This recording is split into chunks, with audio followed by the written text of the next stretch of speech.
Play it with Xbox Game Pass.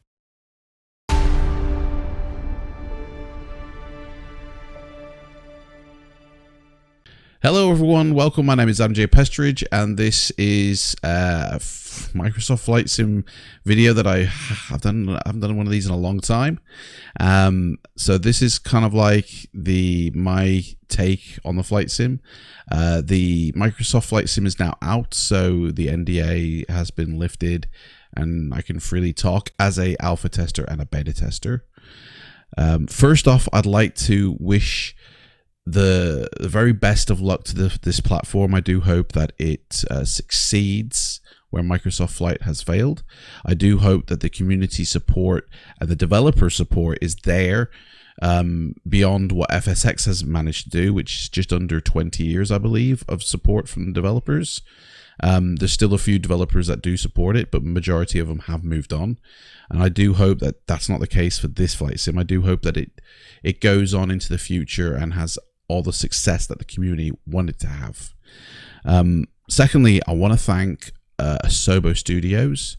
Their hard work, their dedication and commitment to bringing this new type of platform to flight simulation. I want to thank all the hours they've spent, and really, they've created this, they've released this under strange conditions. Last year this was announced. We saw a trailer. Everybody was wowed. The community was wowed. And then the development, chugged along very nicely until a global event kind of stalled it. Now, if their release date originally was August the 18th or not, who knows? But it's been released on, August the 18th.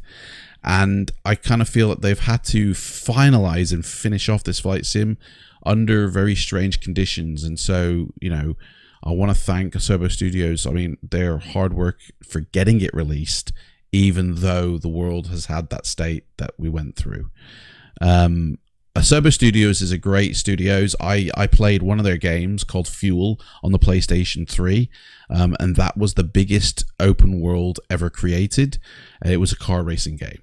I believe the open world was bigger than Skyrim, and it was a nice racer. I've not played any of their other games, but they are a great studio, and first off, I want to congratulate them for bringing this to the community. This Microsoft Flight Sim is a new type of flight simulator. The way it's been handled, the way it's done, is the first of its kind. It's never been done like this before. Although I'm sure other flight sims will follow suit maybe in the future. I'm sure there'll be a P3D version of the way that this is brought out in terms of it's run off a server. But I mean, for me, one thing to remember is that sometimes the first version of something is not always the best version, but also at the same time, the first version sometimes is the best version, and then subsequent versions kind of flake after that. But this is a new type of flight simulator. The way it runs, and this is what was kind of I guessed at last year, was that the whole world is generated from a server to petabyte server, and certain assets already sit on your PC, but the entire world is streamed in via the internet, and you can either do that before you fly or whilst you fly. So you can either fly offline or online, and you don't have to have that physical space for the world that's generated, which means you can have highly detailed landscapes, and you don't have to have that reserve of hard drive space. Unlike current sims where they put the whole world on your hard drive locally, and you don't really require an internet connection to go fly. So this is a new type of way of doing it. And as I said before, I flew in the alpha, which is what you kind of see behind me, and also the beta. Actually, this is the beta behind me, sorry.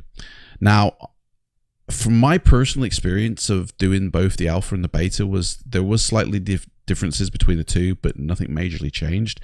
Glitches that I noticed and that I reported were fixed, so I have no experience of Asobo Studios ignoring what I had reported. The two initial reports that I put through were fixed. A report for the control system hasn't still yet been implemented, but it is what it is.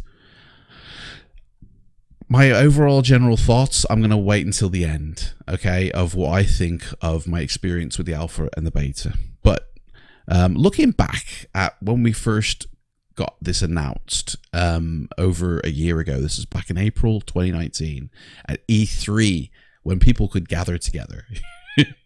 The trailer dropped by surprise to everybody. Not even developers were in the know about that this was happening, and it looked like a fully fledged sim in the trailer.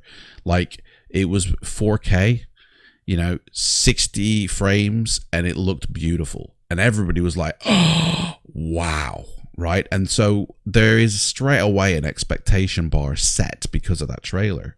Even developers were wowed, and they know stuff that the general consumer doesn't know about flight simulation.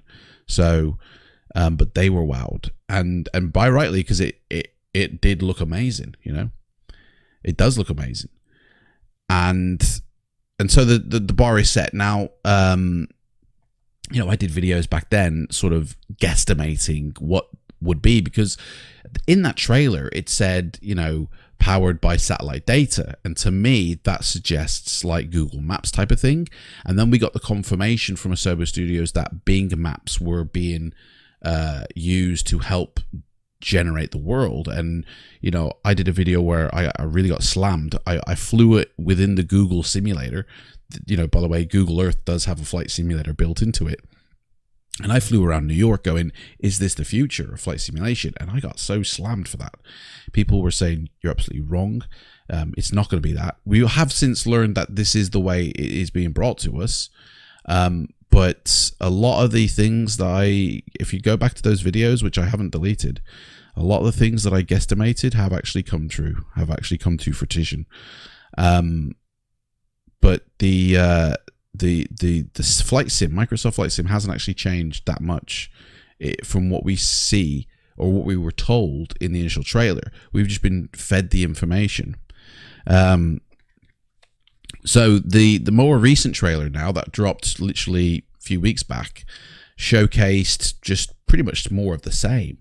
But again, it set an expectation bar, I feel, for what the flight sim was. And my experience of using it did not meet that expectation of what I saw in those videos. Now, I'm not running off a 4K monitor. I'm running off a 1080p monitor. 10K? I wish. Imagine that. 1080p monitor is what I ran it from.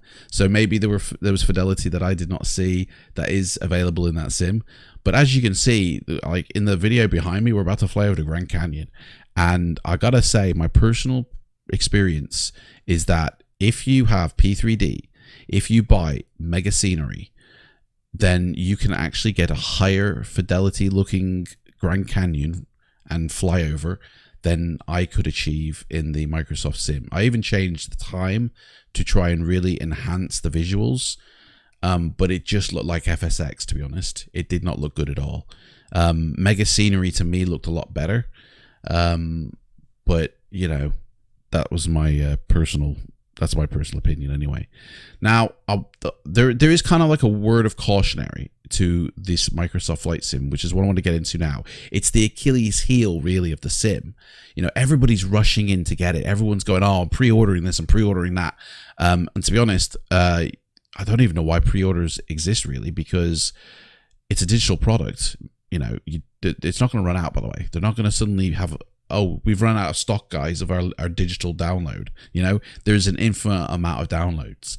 So usually when you pre-order something, it's to, like back in the old days, when I say pre-ordered the PlayStation 1, it was to secure that box to me on day of release. It was so I had that on day of release, that they wouldn't run out of stock.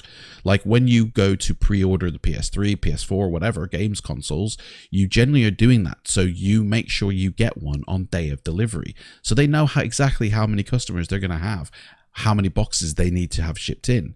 It's so you can make sure you get it.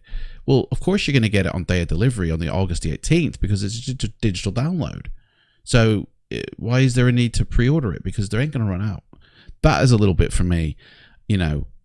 I think they just literally want to see how many people are going to take it and generate a bit of buzz by the marketing of a pre-order, you know, especially when it's, and this is really the confusing part, is if you purchase a certain version, you can download it. If you've got the Game Pass version, you can download it to your PC now and it unlocks on the 18th. Well, hang on a second. They announced that and you were able to do that before even the beta came out, which means you're downloading the version that you're not going to use. Like, what are you downloading pre-ordered? Because the beta didn't even come out. It is out now, but not to everybody, but it is out. But people have actually got the final build sitting on their PC. So the beta testers, what are they doing?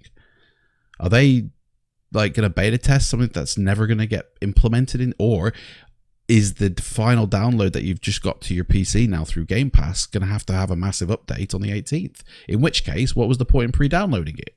It's things like this which make my eyebrow raise up like that and go, why is there a need for that in this world? But the major Achilles heel of this sim is based around the way it actually is being delivered to the community and the community itself. Now, first off, I want to say, if the community are backing this and they support this, this will live on and survive. You know, if the developers or community at any point turn their back on this sim, it's going to mayday into the ground and you'll never see it again. Okay. The way it's being delivered. Okay. So, you know, in various locations of the world, there is a massive hard drive system, PC system called a server. And it's there where the actual world of Flight Sim sits, and then basically, you know, you're downloading the information from those servers to fill into your render into your world, and that is what you see. So those servers, which have a maintenance cost and a upkeep cost, ongoing, you know, as long as they're running, you have access. Great. Okay, that's fantastic. But the moment those servers are switched off, fail, or have to reset, you lose your access, okay? Which means you either have to have it downloaded to your PC locally, or you cannot fly in the Flight Sim world. Like, you can access the main menu and play around in there, but you won't actually be able to access what is not physically on your hard drive, which means you have a very limited experience now, not accessible to the entire world, because the entire world is 2 petabytes. And I don't think there's any person, consumer-wise, that has a 2 petabyte hard drive and who has downloaded the entire sim. In fact, that is probably the only way to safeguard the future of the sim, is to buy a 2 petabyte hard drive and download the entire sim to that. And then you can use it offline solely, you know. But this is the major Achilles heel. It's server-based, which is fantastic, because it allows for a fidelity that you cannot achieve at home, because it can be packed with so much information because it's being stored elsewhere. And the fact is that your PC isn't having to generate the render of it, it's just streaming it in through the internet. And so there's a performance save as well, right? So it's fantastic, and I applaud Asobo for doing it this way, but at the other end of the spectrum, it's a massive Achilles heel, because if Microsoft ever deem this a unprofitable, you know, entity, if it doesn't make any money, if it costs them more to run it, then surely as a business model, they will shut it down. They will turn off those servers and go, I'm sorry, but we can't afford to keep doing this. Boom. There it goes for good. And it becomes what Microsoft Flight was. Do you remember Microsoft Flight? Where they gave you Hawaii, but then you had to purchase the rest of the world. And that's where people were like, well, hang on a sec, I've got FSX.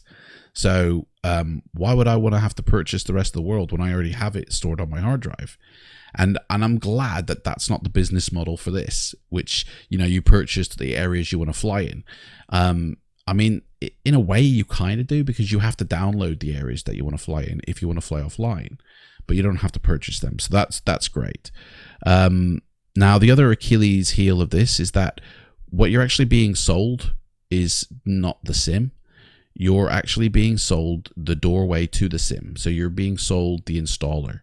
Okay, that's all you own when you download it and install it to your machine, is the gateway into the world of flight sim. So for me, I have P3D installed on my machine, which is the entire globe, and then I've used add-ons to further, make it look a lot better.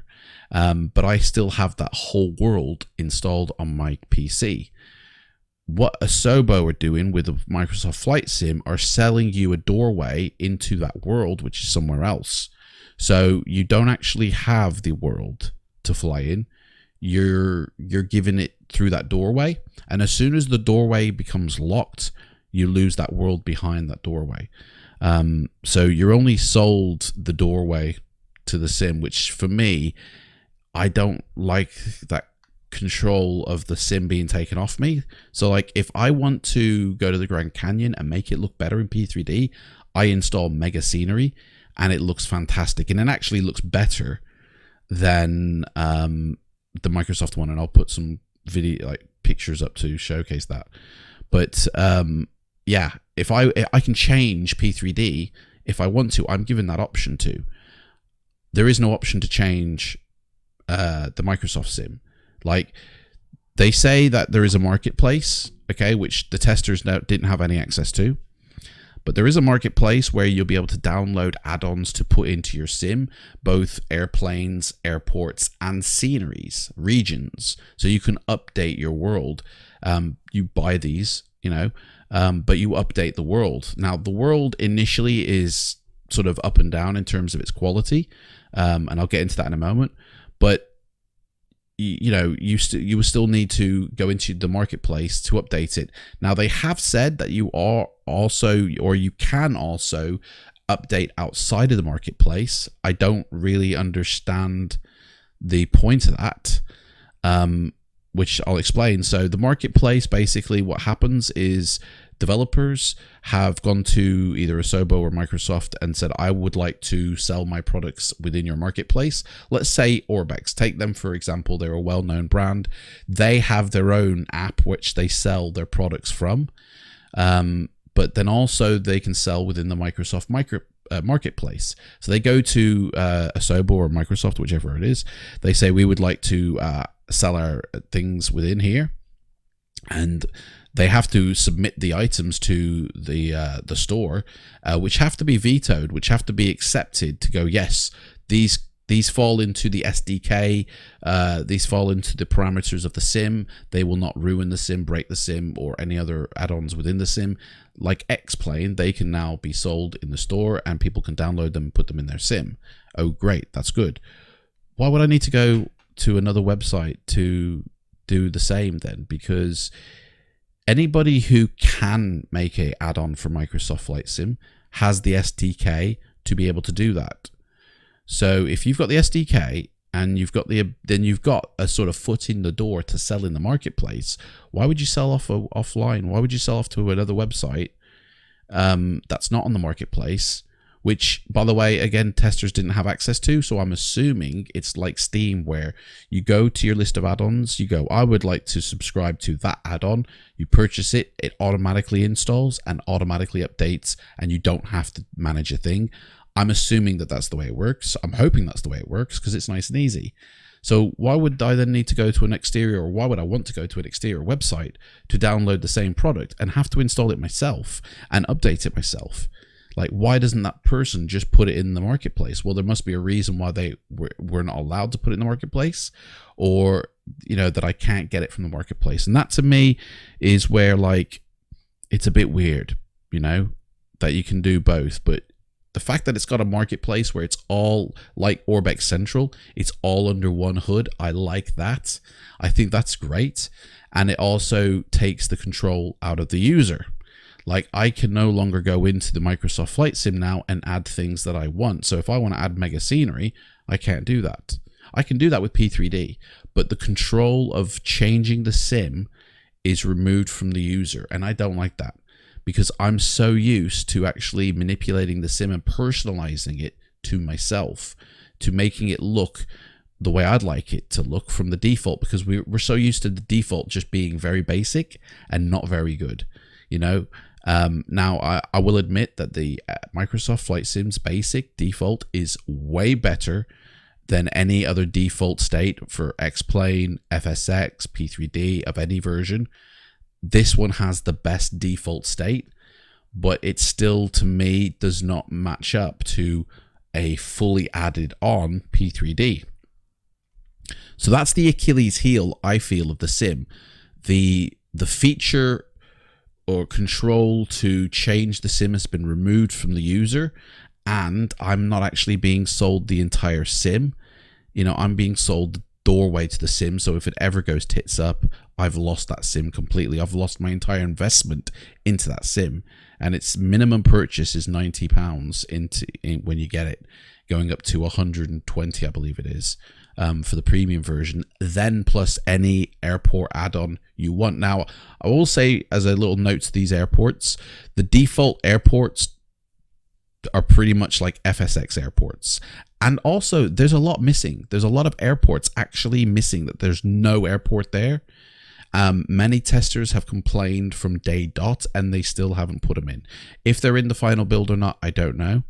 But they were missing from the beta and the alphas. Now the premium airports, they look fantastic. They look like, you know, Latin VFR, Fly Tampa, UK 2000. They look like that level of quality. They're really good.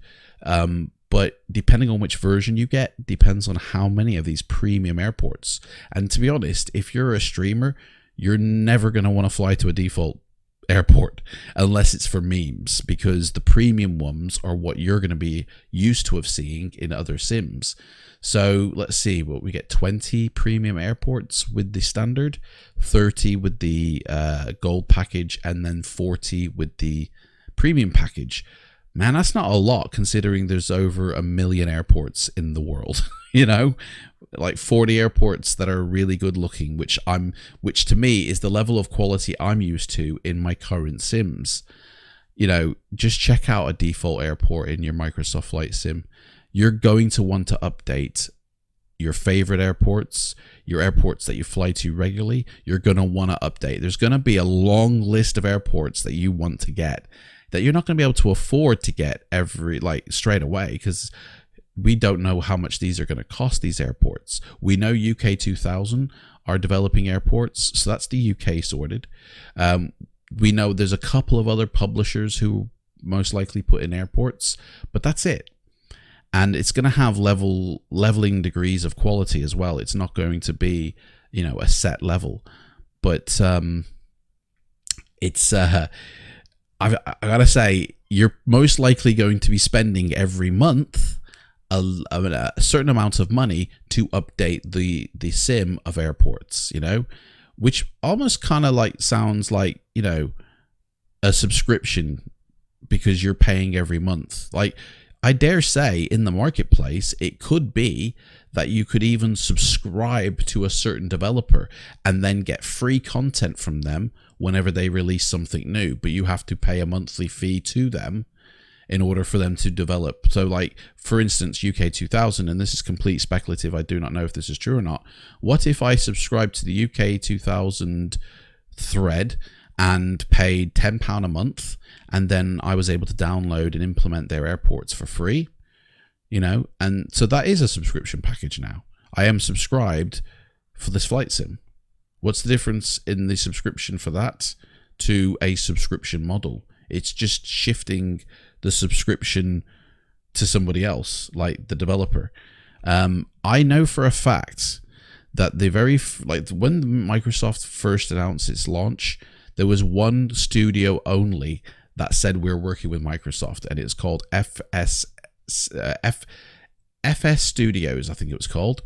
They were the first ones I ever heard of. Now, they offered a subscription service. You pay £5 a year, or no, £15 a year, and you'll get all the add-ons for free for Microsoft. And that's what they stated on their website, a subscription service. And that was because they said they were working with Microsoft. So for me, I'm recording this before it's launched. So when it does launch, you can go into your marketplace and see how it's run. If it's you pay per airport, that's great, but I have a feeling you're going to be wanting to update a lot of airports, which means for the next few months you're going to be spending a lot of money updating these airports, which means you're paying a monthly fee. Or it's going to be that you subscribe to a developer and you're able to then download their content for free. Again, that's still a subscription. Who knows? Again, that's all speculative. But for me, these are the Achilles heels of this flight sim. Now there are advantages. Let me say. Oh, also, this is by the way, because this is the first version. This is an untested product, by the way. A flight sim has never been done this way. This is the first time. Okay, we've had alpha, we've had beta. I never once flew in a multiplayer environment.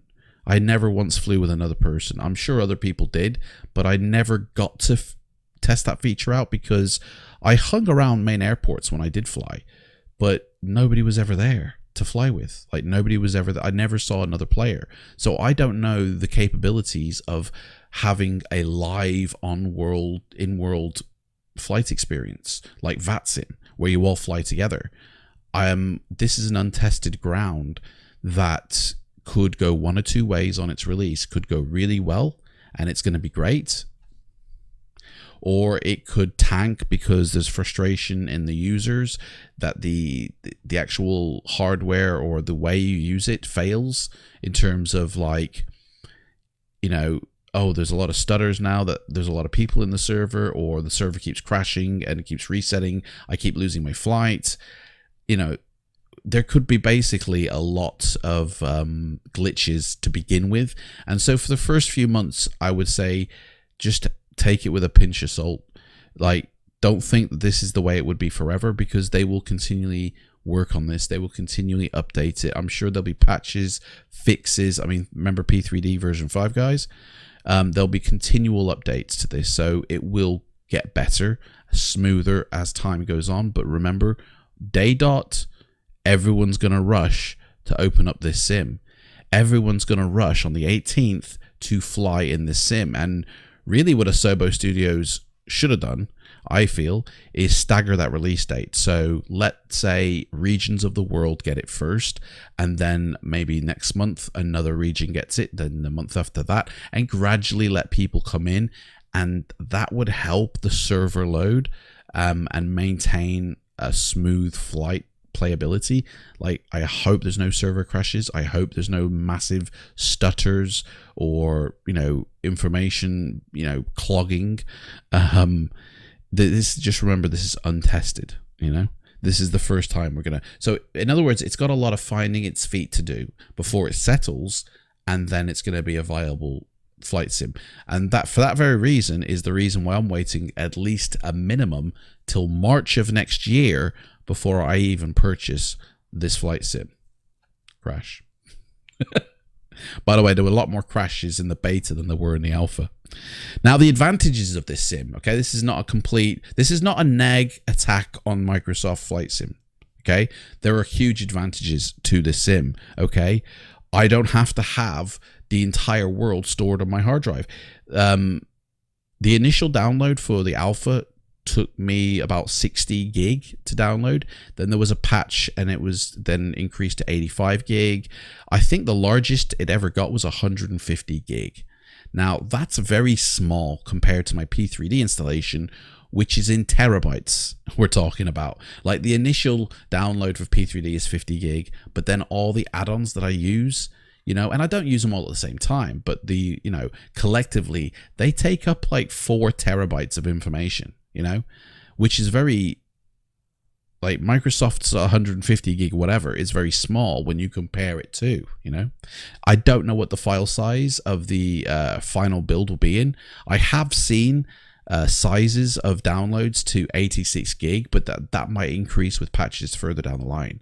I would say invest in a lot of SSD space right now, because you might find that in future, as you're downloading airports, airplanes, sceneries, you're going to fill up a hard drive again. So dedicate an SSD drive to this sim. But this is one giant advantage, is that the world that you fly in, And I'm going to talk about quality levels now, but the world you fly in is not on your PC. So therefore, you know, it can achieve really great levels of fidelity, which my experience in the alpha and the beta, they were up and down. So for instance, you go fly to New York and it looks amazing. It looks like it does in the videos.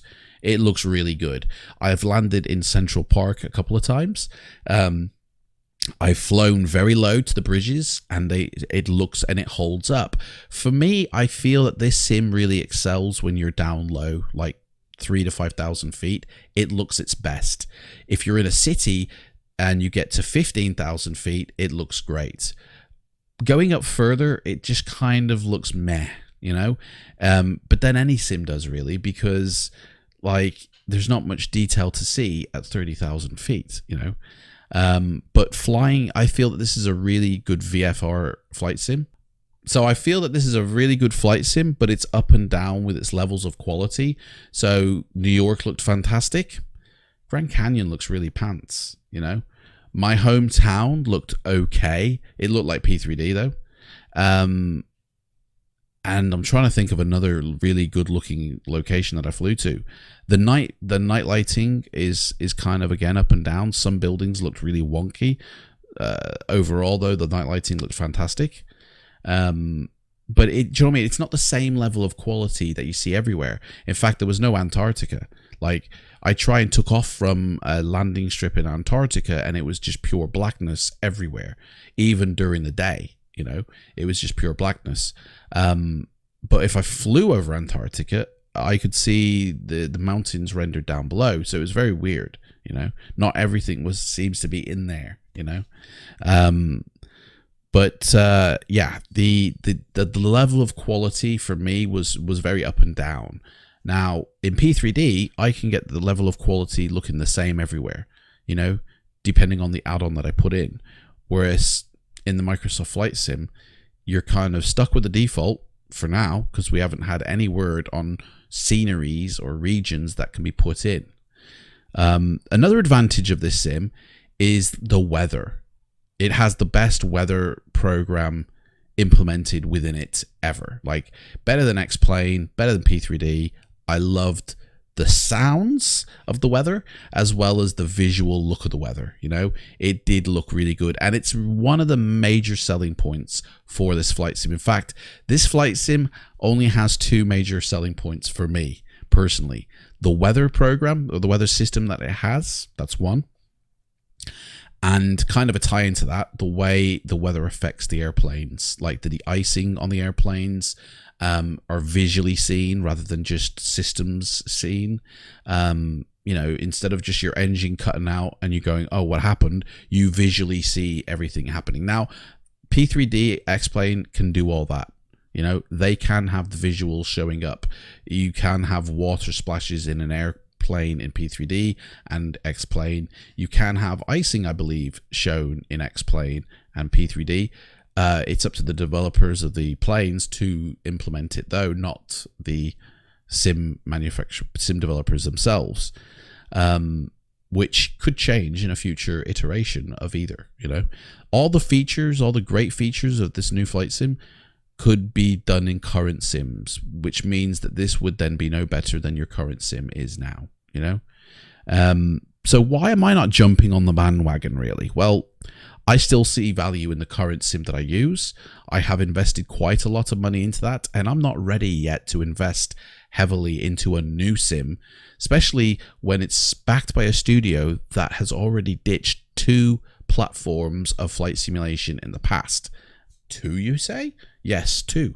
So FSX was ditched by Microsoft back in 2015, I believe, when they left it to Steam to distribute, and they left it to Dovetail Games to own. They sold the ESP engine off to Lockheed Martin, who then created P3D, and they left the flight sim arena. They left it, actually not with FSX, sorry, but they left it with Microsoft Flight. So when they sold FSX off, they then started work on a new version, which was called Microsoft Flight, which was just slightly better than FSX, to be honest. It was kind of like the happy medium between 2020 and FSX, you know. But it failed miserably. And when it did, Microsoft walked away. So they left FSX. That was the first time. Then they just dumped Microsoft Flight, even though people had started to purchase it and get it. But they basically dumped and ran. And then they left the simulator market completely. So to be honest, that doesn't put a lot of trust for me as a consumer into their products. They have come back and said that they want to make amends. They want to really honor, and to be honest, I feel that that's Asobo Studios saying that more so than Microsoft, because Asobo Studios does not own Microsoft. Microsoft kind of in a way, owns what Asobo does. Asobo Studios is the studios that created this flight sim, and their passion I truly back. Their wanting to not let the community down, I believe, is true. But they do have this shadow over them of Microsoft, because they are the owners and distributors of the sim. And if they want to shut it down and they say we're not giving you any more money for this sim now, you're on your own, fellas. And Asobo Studios are only a relatively known studio. They wouldn't be able to support this and fund it themselves indefinitely unless they had the support of a community. But it would then pretty much go bye-bye, So Microsoft still runs and owns Microsoft Flight Simulator. It's in their name. Asobo just are the ones that created it. Kind of like Flight Sim World. Flight Sim World was created by Dovetail Games. It went into an alpha state. It looked great. But there was a clause in their contract which said Microsoft could come back at any time and reclaim the technologies that has been advanced by Dovetail Games, which they did. They came back in 2016 and said, thank you very much, we'll take that back. Dovetail announced that they are now leaving development of Flight Sim World, and unless you bought it, you can't gain access to it. I got it in Steam, so I still can fly it within it in Steam, but you can't buy it now. It's pretty much gone, and that's because Microsoft had that clause in that contract, and they reclaimed the rights to it. And then they did that because they knew they were releasing this 2020 version, so they needed to start reclaiming the rights back. Now FSX is now run under Asobo Studios. They update it. They did actually an update just soon after the announcement of this new sim, and they updated FSX to make it a little bit better. And they still maintain and update it today. So to be honest, it's a bit of up and down with the ownership, or the who's got what. It's for me, I don't trust Microsoft with flight simulation anymore. Full stop. If they can come back and snatch things off people and dump a community like that, and I get it. They're doing it because it's like, it's all business, isn't it? If it's not making money, if it's going to be a bad venue to go down and it's actually going to bankrupt them, well, of course they're not going to back it. They're going to want to make money, make profit, and move into the future. So, if this flight sim makes money, it will stay. If people back it, it will stay. If people trash it, if people say, I'm not going to use it, and developers turn their back, then just wave goodbye to it now, because it's gone. But yeah, so my personal ramblings, I've got a couple of things that I just want to say, and this is from my personal point of view now, because this video is going on far too long. I had a weird thing happen to me when I was playing Star Citizen, where somebody came into the server and started giving a sales speech about the new Microsoft. And even though people in that server were telling them to be quiet, like I'm a tester, and it's actually not as good as the video showcase, which, by the way, I personally believe it not to be. But they ignored that, and they just kept on with these sales pitches, and it's the kind of blurb you'd read on a website is what they were saying. They're very robotic, very weird. And basically everybody was saying, shut the hell up, man. Leave us alone, stop doing this. And then they disappeared out the game and server, and we never saw them again. And to me, it was like, is that somebody just advertising? Like, in another game, Like, I mean, I don't know if that's true, but it felt very much like it. I don't know if that's ever happened to you guys in other game arenas. If somebody's suddenly coming in going, oh, by the way, Microsoft Flight Sim's going to be the best thing ever, and and gave a load of very salesy wording sentences, then I don't know. You let me know in the comment section below if that's ever happened to you, but it happened to me. It was very strange. But yeah, I do hope the best for it. I will get it in March of next year when it's a bit more established and when we know more about it. I'm not going to run in blindly because I've already put my money in Lockheed Martin's pockets. And to be honest, I'm totally happy with what I have there. I know the control system. I'm sort of pretty much locked into the control system of P3D. The control system of Microsoft Flight is very different, and I'm not talking about the handling of the planes, which, by the way, are very similar from plane to plane, but they should be different. But the control system in the way things are managed in terms of your eyesight, as you can see, I'm having trouble here, pretty much because the frames have bit the dust, which, again, was something, that also, was very up and down, was the frame rate.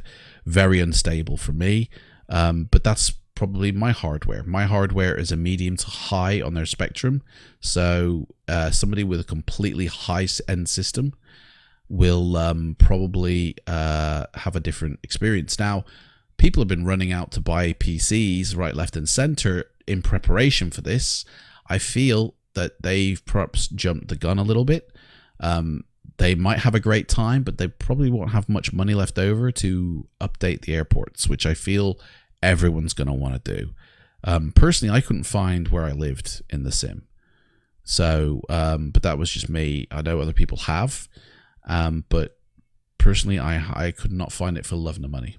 And actually, this is the area I'm flying over now, I believe, actually is... No, it's not. This was Australia.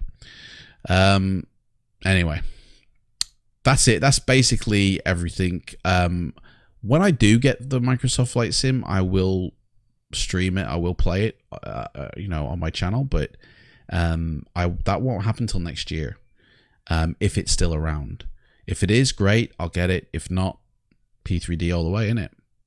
Thank you so much for watching. Let me know your comments. Let me know what you think down below.